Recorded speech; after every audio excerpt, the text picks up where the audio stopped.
যাওয়ার কথা।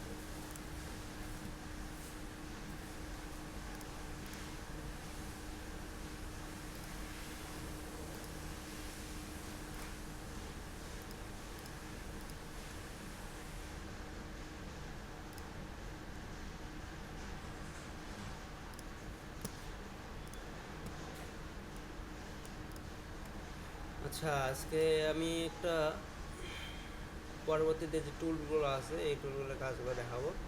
সিলেকশন টুলের কাজ মোটামুটি শেষ। এখানে একটা টুল নিয়ে আছে, আর এখানে গ্রুপ সিলেকশন টুলে দুইটা টুল আছে। যদি আমি মাউসের লেফট বাটন চাপ দিয়ে ধরে রাখি তাহলে দুটো অপশন আসবে, 1 সেকেন্ড 2 সেকেন্ড চাপ দিয়ে ধরে রাখতে হবে।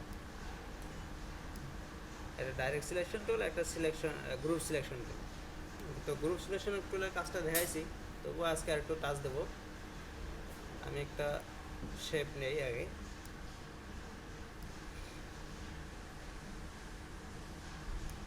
আচ্ছা, আমি এভাবে না নিয়ে আমি ডিলিট করে দিলাম।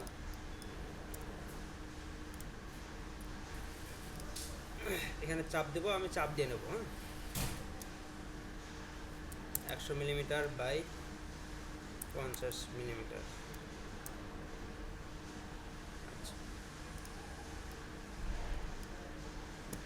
তো সিলেকশন টুলের কাজটা মূলত কি? Direct selection. সিলেকশন টুলের কাজ ছিল যে আমি এই অবজেক্টটা যে কোনো একটা জায়গায় যদি সিলেক্ট করি তাহলে এটা মুভ করতে পারবো, বা শেপটা এক স্থান থেকে অন্য স্থানে নিয়ে যেতে পারবো। ডাইরেক্ট সিলেকশন টুলের কাজটা হচ্ছে যে কোনো একটা অ্যাঙ্কর পয়েন্ট, এখানে যতগুলো পয়েন্ট আছে সবগুলো অ্যাঙ্কর পয়েন্ট বলে, অ্যাঙ্কর বলে। যে আমি যাওয়ার সাথে সাথে অ্যাঙ্কর নামে লেখা আসছে, যে ANCHOR, অ্যাঙ্কর। তো দেখেন এটা কার্সার চেঞ্জ হবে। এখানে আমি সিলেকশন টুলটা যখনই পাতের উপর নিয়ে যাচ্ছি, এই লাইনের উপর নিয়ে যাচ্ছি, লেখা আসছে এটা হচ্ছে পাথ। এই ক্লাসের কথা শোনা যায় না, মাউথ স্পিকার কাছে নিতে হবে, মুখের কাছে নিতে হবে। মাউথ স্পিকারের লাইন হয়তো নড়ে গেছে, ভালোভাবে সেট আপ করতে হবে, এই জন্য শোনা যাচ্ছে না কথা। তো ডাইরেক্ট সিলেকশন টুলের কাজটা হচ্ছে আমি যে কোনো একটা অ্যাঙ্কর পয়েন্ট এখান থেকে মুভ করব।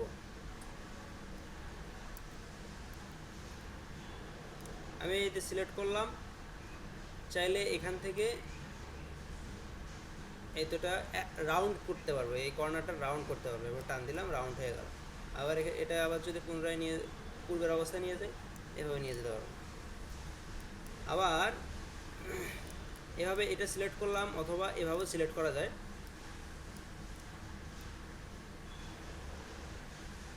আমি ম্যানুয়ালি এটা কাস্টমাইজ করে শেপটা চেঞ্জ করতে পারবো,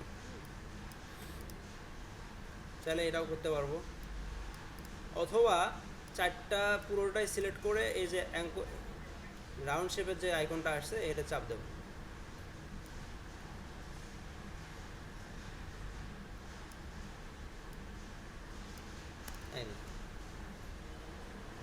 মূলত ডাইরেক্ট সিলেকশন টুলের কাজটা হচ্ছে এইটাই। দেখা যাচ্ছে আমি একটা শেপ নিয়েছি, এটা মডিফাই করার জন্য আমি এইভাবে নিলাম। অথবা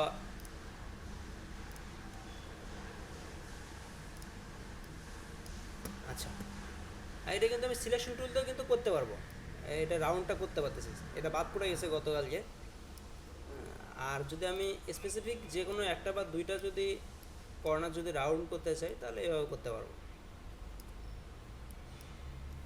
দেখা যাচ্ছে যে আমি এইটা এবং এই মাথাটা, এই কর্নারটা সিলেক্ট করব, তাহলে আমার শিফট ধরে অবশ্যই সিলেক্ট করতে হবে। এটাকে সিলেক্ট করলাম, এবার আগে শিফট বাটন চাপ দেব, দেন মাউসের লেফট বাটন দিয়ে এটা সিলেক্ট করব। এখন আমি এই দুইটা কর্নার কাস্টমাইজ করে রাউন্ড করতে পারবো।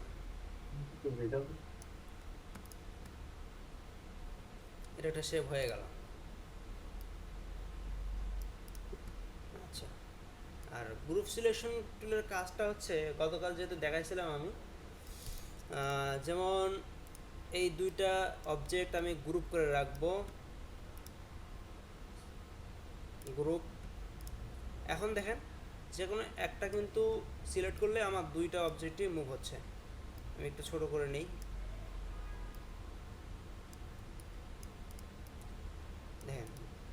যে কোনো একটা সিলেক্ট করে যদি মুভ করি তাহলে দুইটাই যাচ্ছে, এর মানে হচ্ছে একটা গ্রুপ আছে।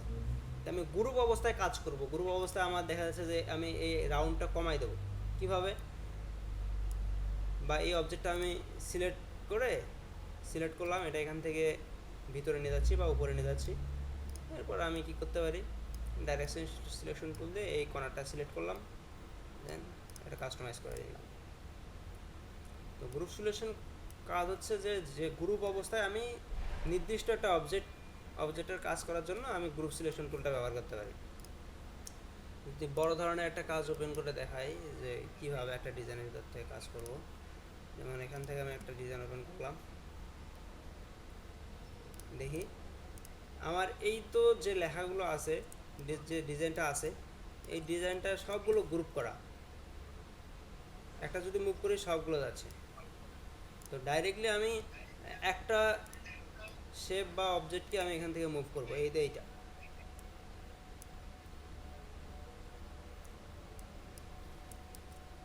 কন্ট্রোল জেড দিলাম, পিছনে গেলাম, আমি সিলেকশন টুল চাপ দেই, এখন আমি এভাবেও নিয়ে যেতে পারবো।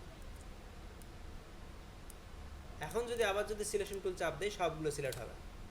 তো গ্রুপ সিলেকশনের সুবিধা হচ্ছে এটা যে গ্রুপ অবস্থায় আমি যে কোনো অবজেক্ট কাস্টমাইজ করে সরাতে পারবো। আর এটা আমি একটু 2 মিলি উপরে নেব, কিভাবে এটা যদি আমি 10 মিলি যদি উপরে নিয়ে যেতে চাই, কিভাবে এই লেখাটা আমি 10 উপরে নিয়ে যাব, সাইম ভাই সম্ভব? গ্রুপ গ্রুপ অবস্থা, আচ্ছা আচ্ছা, সিলেকশন টুলে ডাবল ক্লিক দেবো, আমি কি করবো 10 মিলিমিটার উপরে নিয়ে যাব, তাহলে কি করতে হবে, হরিজন্টাল না ভার্টিক্যাল?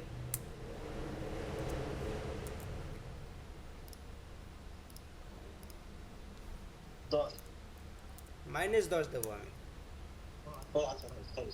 ওকে। নিচে গেলে প্লাস মানে 10 থাকবে, নিচে গেলে প্লাস, নিচে গেলে এবং রাইট সাইড ডান সাইডে গেলে প্লাস চিহ্ন দিতে হবে না সাধারণত, যদি উপরে যায় মাইনাস দিতে হবে এবং বাম সাইডে গেলে মাইনাস চিহ্ন দিতে হবে। আচ্ছা, তো আমি 10 কিন্তু দেখার জন্য প্রিভিউ দিলে দেখতে পারি কতটুকু, আমি আর একটু বাড়াই নিই, 50 দিলে এত, এই দাও কী করবো, ওকে দেবো। যদি আমি চাই 50 উপরে আর একটা কপি হবে, তাহলে কপি করতে পারি। দেখেন এখন কিন্তু সবগুলোই কিন্তু কপি অবস্থা আছে, আমি চাচ্ছি যে নিচেরটা ডিলিট করে দেবো, যেহেতু দুইটা হয়েছে আমার। এই তো গ্রুপ সিলেকশন টুল ধরবো, নিচেরটা ডিলিট করে দিলাম, শেষ। চাচ্ছি এটা 10 নিচে নামাবো, সিলেকশন টুল চাপলাম, 0। এখন আমি কি করব, এখন কি মাইনাস দেবো, নিচে নিয়ে আসবো, মাইনাসটা, হ্যাঁ মাইনাসটা আগের অবস্থায় ফিরে নিয়ে আসবো আর কি। এই তো 10 50 নিচে নিয়ে আসলাম, যদি চাই কপি হয়ে আসবে তো কপি হয়ে আসলো। এখন উপরেরটা ডিলিট করে দেয় গ্রুপ সিলেকশন ধরে, এই তো। তো গ্রুপ সিলেকশনের কাজ মোটামুটি বোঝা গেল না কি ভাই, আর কি দেখাতে হবে? না না না, আচ্ছা, এখানে আরেকটা আছে ম্যাজিক ওয়াইন টুল, শর্টকাট হচ্ছে ওয়াই। এটার কাজ হচ্ছে এই ডিজাইনের ভিতরে যতগুলো সেম কালার আছে সেম কালারগুলো সিলেক্ট করবে, অবজেক্ট সেম কালার অবজেক্ট আর কি, অবজেক্ট হতে পারে, শেপ হতে পারে, শুধু যেগুলো অবজেক্ট এবং ফিল কালার সেগুলো ধরবে। লেখাগুলো ধরছে সাধারণত, টাইপগুলো খুব কম ধরে, টাইপগুলো ধরে না, একটাই ধরে। আমি যদি শুধু অবজেক্ট দেই অবজেক্টগুলো ধরবে। আরেকটা ডিজাইন যদি বোঝার ক্ষেত্রে দেই, এই যে এটা হচ্ছে, দেখেন কেন ধরলো না, এগুলো সবগুলোই ব্ল্যাক কালার। আমি যদি দেখি একটাই, এই সবগুলো ব্ল্যাক কালার। আচ্ছা, হ্যাঁ কিছু কিছু বাদ আছে না, হ্যাঁ হ্যাঁ হ্যাঁ, এই তো লেখা টাইপগুলো একটা টাইপও সিলেক্ট করে নাই সে, কারণ হচ্ছে এগুলো অবজেক্ট না, কিন্তু টাইপগুলো কিন্তু অবজেক্ট না, এগুলো ফন্ট, এগুলো চাইলে এডিট করতে পারবো, টাইপগুলো আবার ডিলিট করে আবার নতুন করে টাইপিং করতে পারবো, এই জন্য এগুলো ধরে নেই। আমার শুধু অবজেক্টগুলো ধরছে, অবজেক্টগুলো যেগুলো সেম কালার সবগুলো ব্ল্যাক কালার আছে এগুলো, এই জন্য এগুলো ধরছে। আমি এটা একটু হাইট করে নেই, এই কটা জিনিস একটু হাইট করে নেই। হাইটের শর্টকাট কি মনে আছে আপনাদের? না হাইটটা আমাদের জানানো হয় নাই, মনে হয় শেখানো হয় নাই। হাইট হচ্ছে কন্ট্রোল 3 দিলে হাইট হবে। অথবা অবজেক্টে গিয়ে হাইট সিলেকশন, এটা হাইড করে ফেললাম আমি। আচ্ছা ঠিক আছে, এরপর দেখি আমার এখানে যে কালারটা আছে আইএসও কালার, দেখেন এটা হচ্ছে 4 কালার আছে, সিএমওয়াইকে সবগুলো মিলায়ে ব্ল্যাক কালার যেটা হয় সেটা আছে, এই যার কারণে এই কালারটা আগের বার শো করে নাই, যতগুলো আছে যে কটা আছে আইএসও সেই কটা সিলেক্ট করছে। আমি যদি শুধু মেজেন্টা কালার দেই, সবগুলো মেজেন্টা কালার দেবো, দেখেন এখানে যে এই যে সিসি আছে এইগুলো মেজেন্টা কালার দেবো। এবার দেখেন আমি যদি এবার ম্যাজিক টুল দিয়ে যদি একটা চাপ দেই, সবগুলো মেজেন্টা কালার সিলেক্ট হয়েছে। ওকে, তো ম্যাজিক টুলের কাজ তো বললেন যে একই কালার যেগুলো সবগুলো সেগুলো সিলেক্ট করবে। যদি আমি আগের কাজগুলো হাইড করে, যেহেতু হাইড করছিলাম আনহাইড করে নেই, আমি তো আগে কালারটা চেঞ্জ করে নেই। এক কালার মেজেন্টা কালারগুলো কী ছিল, ব্ল্যাক কালার ছিল, ব্ল্যাক কালার দিলাম। আগে 4 কালার ছিল, আমি শুধু একটা কালার ব্ল্যাক দিলাম। এরপর অবজেক্ট থেকে আনহাইড করব, ওয়াল আনহাইড, কন্ট্রোল অল্টার 3 হওয়ার কথা, শো অল আনলক, এটা এই যে শো অল, কন্ট্রোল 3তে আমি হাইড করছিলাম, আর শো অল করার জন্য কী করতে হবে, কন্ট্রোল অল্টার 3 করতে হবে, চাপ দিতে হবে। বেশিরভাগই সিমিলার। হ্যাঁ হ্যাঁ অবশ্যই সিমিলার। আমি একটু control two lock, control alt two মানে আনলক। হ্যাঁ হ্যাঁ হ্যাঁ, আবার কন্ট্রোল 3তে লক, কন্ট্রোল অল্টার 3তে হাইট সরি।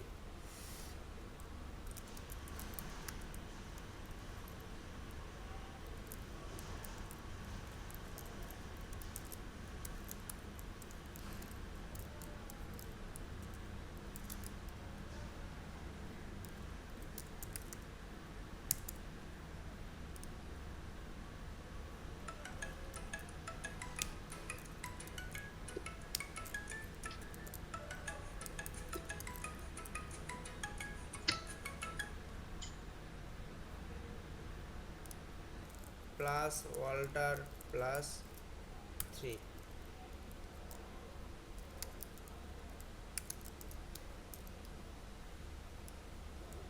শর্টকাটটা নোট করে রাখতে পারেন, সাধারণত মনে থাকবে। যাই হোক, তো দেখেন এখন যদি আমি এই যে কোনো একটা ব্ল্যাক কালার সিলেক্ট করে, দেখেন আগে কিন্তু এই তো আইএসও সার্টিফিকেটটা সিলেক্ট হচ্ছিল না, এখন কিন্তু সিলেক্ট হয়েছে। কন্ট্রোল 3তে হাইড করে নেই,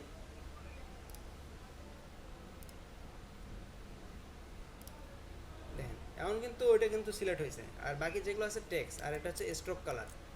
হ্যাঁ, যদি স্ট্রোকে চাপ দেয় সবগুলো, যতগুলো স্ট্রোক আছে সবগুলো সিলেক্ট করবে আর কি। স্ট্রোক এক ধরনের, অবজেক্ট এক ধরনের, এটা তো বোঝা যাচ্ছে ভাই, তাই না? বুঝতে পারতেছেন কি স্ট্রোক আর অবজেক্টের ভিতরে পার্থক্য কি?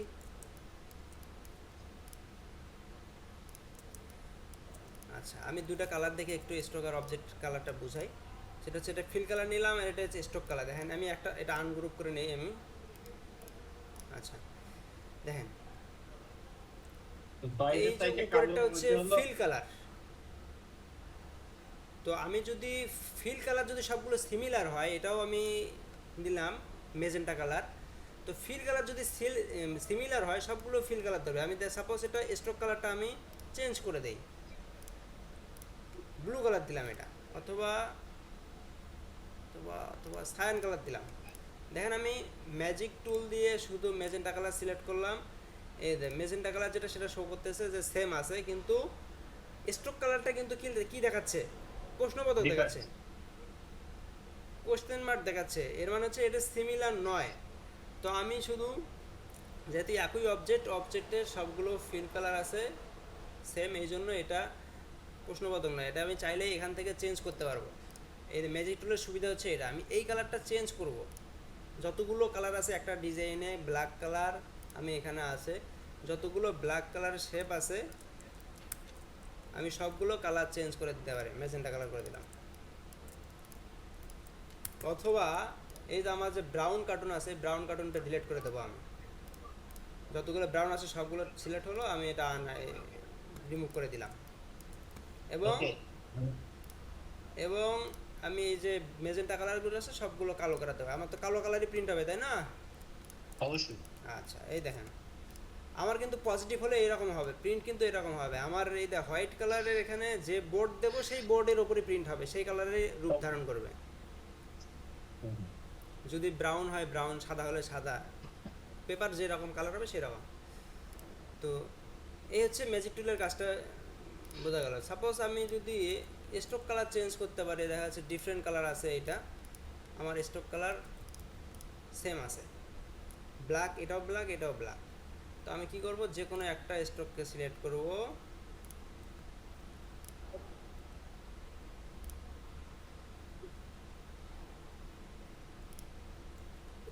আচ্ছা এখানে দেখি, এতে যতগুলো স্ট্রোক আছে সবগুলোই সিলেক্ট করবে, যতগুলো স্ট্রোক ছিল সবগুলোই সিলেক্ট হয়েছে।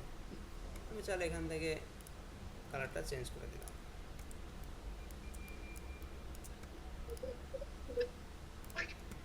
এটা হচ্ছে ম্যাজিক টুলের সুবিধা, বুঝতে পারছেন ভাই? জি ভাই। দেখেন এই দুটো জিনিস আমি সিলেক্ট করলাম। ম্যাজিক টুলের কাজও সিলেক্ট করা, কালার সিলেক্ট করা, আর সিলেকশন টুলের কাজ হচ্ছে অবজেক্ট সিলেক্ট করা। আমি সিলেক্ট করলাম, দেখেন এখানে ফিল কালারটা প্রশ্নবোধ দেখাচ্ছে, কারণ হচ্ছে এখানে স্ট্রোক কালারটা এই দুটো অবজেক্টেরই সেম, আর এই ফিল কালারটা প্রশ্নবোধক দেখানোর কারণ হচ্ছে দুটো কালারই আলাদা আলাদা কালার, এই কারণে এইটা দেখাচ্ছে। তো এই সুবিধা। আর স্ট্রোকটা হচ্ছে আমি চাইলে ছোটো বড়ো করতে পারবো, স্ট্রোকের অনেক অপশন আছে। এই তো এখানে স্ট্রোক থেকে আমি ছোটো বড়ো করতে পারবো, আবার রাউন্ড করতে পারবো, এই তো রাউন্ড করতে পারলাম। আবার এখান থেকে ড্যাশ দেওয়া, আমি আপনাকে ড্যাশ দেওয়া শিখাইছিলাম, মনে আছে? মানে হ্যাঁ হ্যাঁ, আপনি একদিন বলছিলেন যে ড্যাশটা দেবো কিভাবে। Crease line. হ্যাঁ এই তো ড্যাশ, সাপোজ এই লাইনটা হবে, প্রথমে 1, তারপরে 10, তারপরে 3। আপনাকে দেখাছিলাম, সম্ভবত ভুলে গেছেন স্টকে, আবার এটা দেখে নেন। এই তো আবার অ্যারো চিহ্ন, এটাও তো আপনার দেখা হয়ে গেছে। এটা গতকাল দেখা গেছে। হ্যাঁ, তো স্টকটা পুরো আলাদা, স্টকের অনেক কাজ আছে। ফিল যেমন একটা কালার, স্টক এরকম আলাদা একটা বিষয়।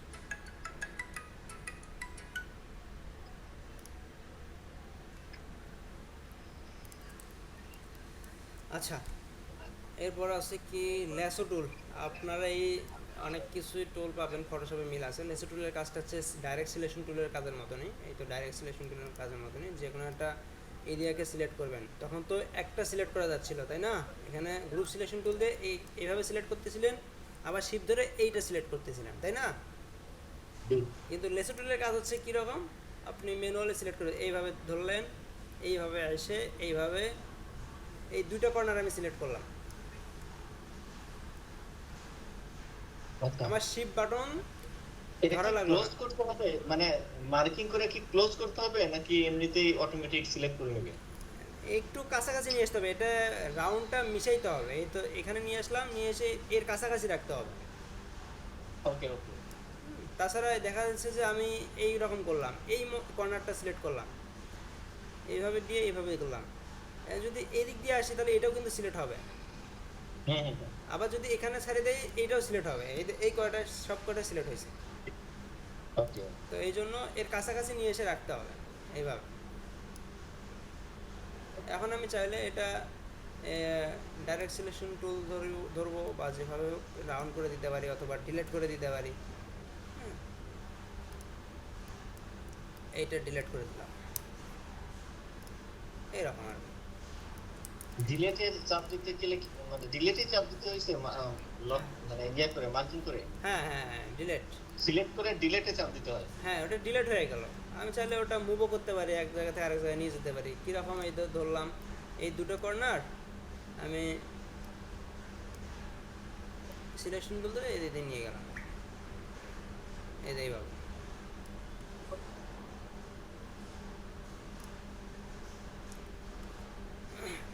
সাধারণত এই লেসো টুলের কাজ খুবই কম পড়ে, আমার মনে হয় না। গত 1 বছরের কাজ করছি, আজকে ধরলাম আর কি। আচ্ছা। আচ্ছা, পেন টুলের কাজটা অনেক বেশি গুরুত্বপূর্ণ। আজকে পেন টুলের কাজই মনে হয় না শেষ করে দিতে পারবো।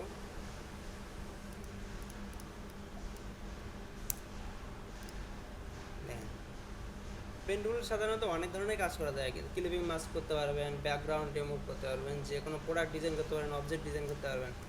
আমি হ্যাঁ আমার আহ, সাধারণত ভাই একটা, অনেক সময় দেখা গেছে সোলার ধরেন একটা ঘর আঁকাতে হতো, সেটা কি পেন টুল দিয়েই করা লাগে না? হ্যাঁ হ্যাঁ অবশ্যই পেন টুল আছে। আমি সাপোজ একটা ঘর আঁকাবো, এরপর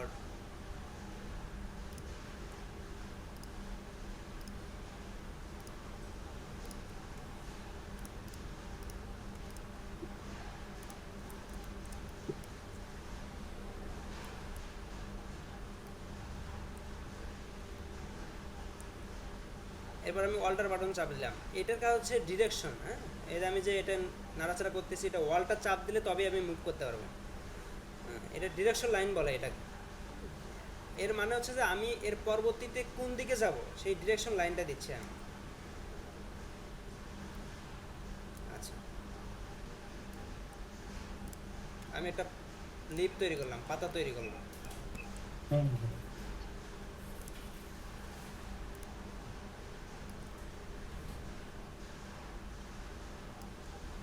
ডিরেকশন দিলাম আমি এদিকে আসবো, এইটা আমি ওয়ালটার ধরে সিলেক্ট করতে পারবো। ডিরেকশন দিলাম আমি এদিকে আসবো। আচ্ছা, এটা সাদা কালার করে দিই, স্ট্রোক কালারটা নান করে দিলাম। এইটারও একটা স্ট্রোক আছে, স্ট্রোকটা নান করে দিলাম। আচ্ছা, চাইলে আমি এই অবজেক্টটাকে মডিফাই করতে পারবো। পেন টুল সিলেক্ট করলাম, এটা অ্যাঙ্কর পয়েন্ট টুল, এটা ধরে আমি মডিফাই করতে পারবো পেন টুলের পাথ।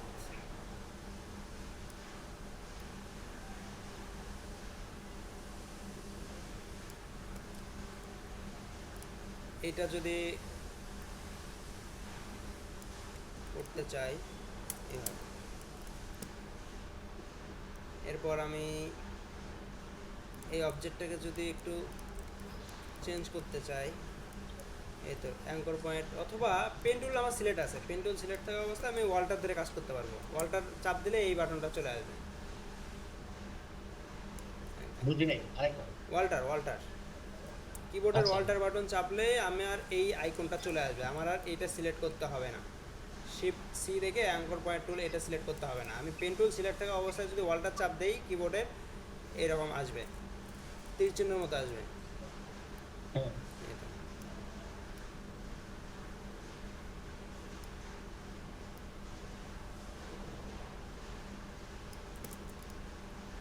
আমি জানি না কি বানাচ্ছি আমি, আমার কোনো ঠিক ঠিকানা নাই। আচ্ছা, যেমন এখানে কয়টা অ্যাঙ্কর পয়েন্ট আছে বলতে পারবেন এই অবজেক্টে?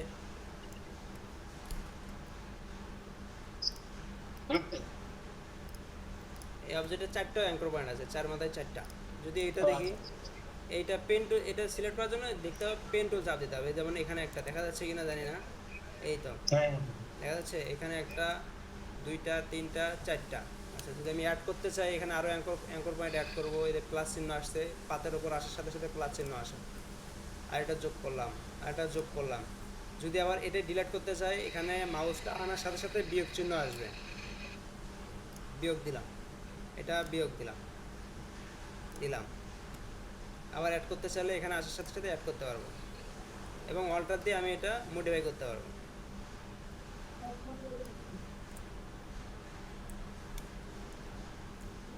আচ্ছা, এরপর আমি এই পেন টুল সিলেক্ট থাকা অবস্থায় যদি কন্ট্রোল চাপ দেই, আইকন চেঞ্জ হবে। সিলেকশন টুলের সিলেক্ট হবে, selection tool, direct selection tool. এই তো ডাইরেক্ট সিলেকশন টুল, আমার পেন টুল সিলেক্ট থাকা অবস্থায় আমি কাজ করতে পারবো। কীভাবে? কন্ট্রোল চাপ দিলে আমি এইভাবে সিলেক্ট করতে পারবো। এইটা এবং এইটা আমি এই দুটো সিলেক্ট করলাম এইভাবে। এবার আমি এইভাবে নিয়ে যাচ্ছি। যদি একটা নিয়ে যেতে চাই, এই এইভাবে।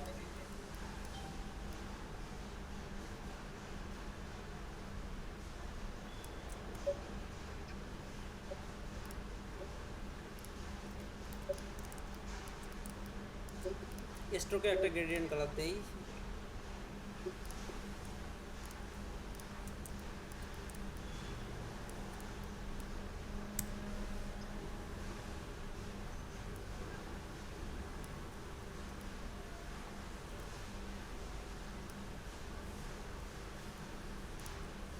এটা কপি করে নেব, অল্টার ধরে কপি করে নিলাম।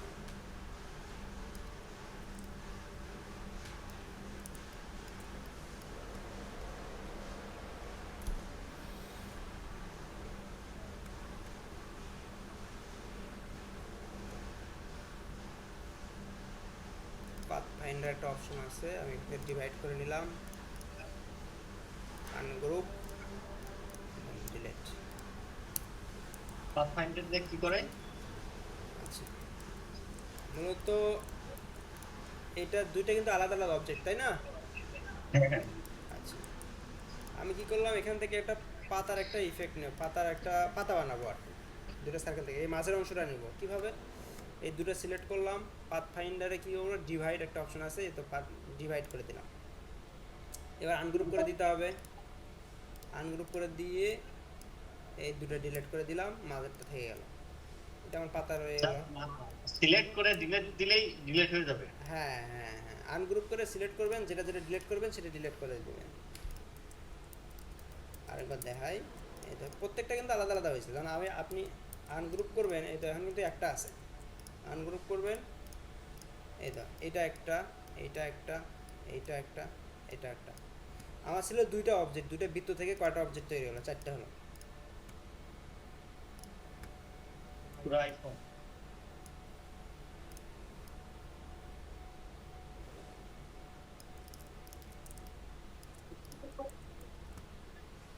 কন্ট্রোল সিতে কপি করলাম, কন্ট্রোল এফতে পেস্ট করলাম, এটার উপরে পেস্ট ফন্ট।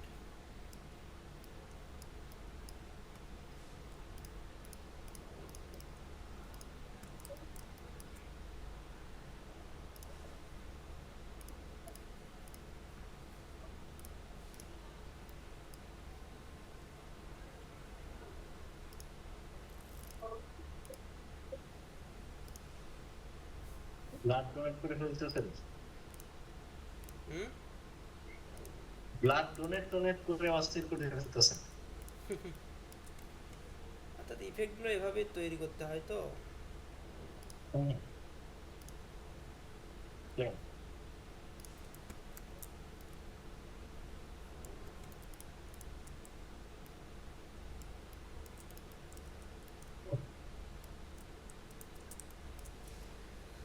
যাই হোক, ওগুলো বাকি কাজগুলো তো বুঝবেন না, অত আমি না করি আর, সামনের দিকে আগাই। তো পেন্টুলের কাজটা মূলত ইচ্ছে যে কোনো কাস্টমাইজ করে আপনি পাত তৈরি করবেন, আপনি একটা ব্যানারের, এই তো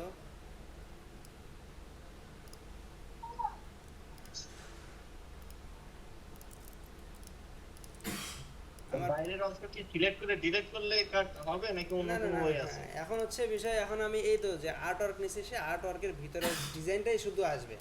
কারণ আমি চাইলে হ্যাঁ। এখানে ডিলিট করার জন্য, আমি ডিলিট করার দরকার নেই, আমি ক্লিপিং মাস্ক করে দিলাম, এটুকু সিলেক্ট করলাম,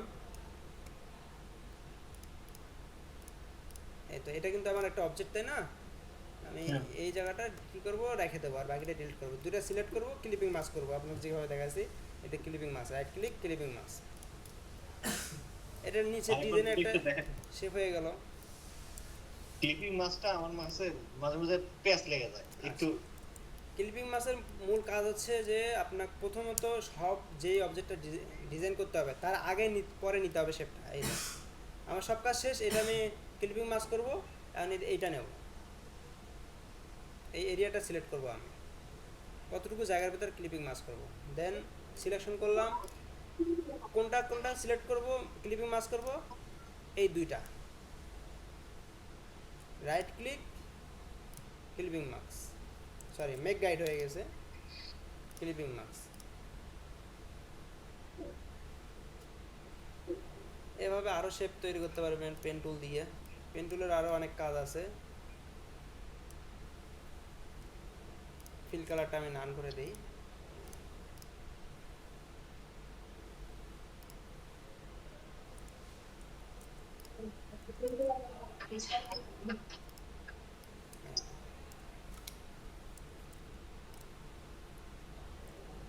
কন্ট্রোল ডি চাপলাম কপি করার জন্য।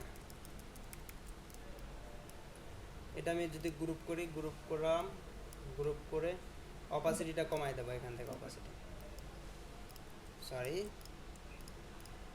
সবগুলো গ্রুপ হয়ে গেছে একসাথে। এই পিছনেরটা আমি লক করে দিই, এটা লক করে দিলাম কন্ট্রোল টুতে, আর বাকি সবগুলো শেপ কী করবো, গ্রুপ করে নেব, দেন অপাসিটি কমাই দিলাম।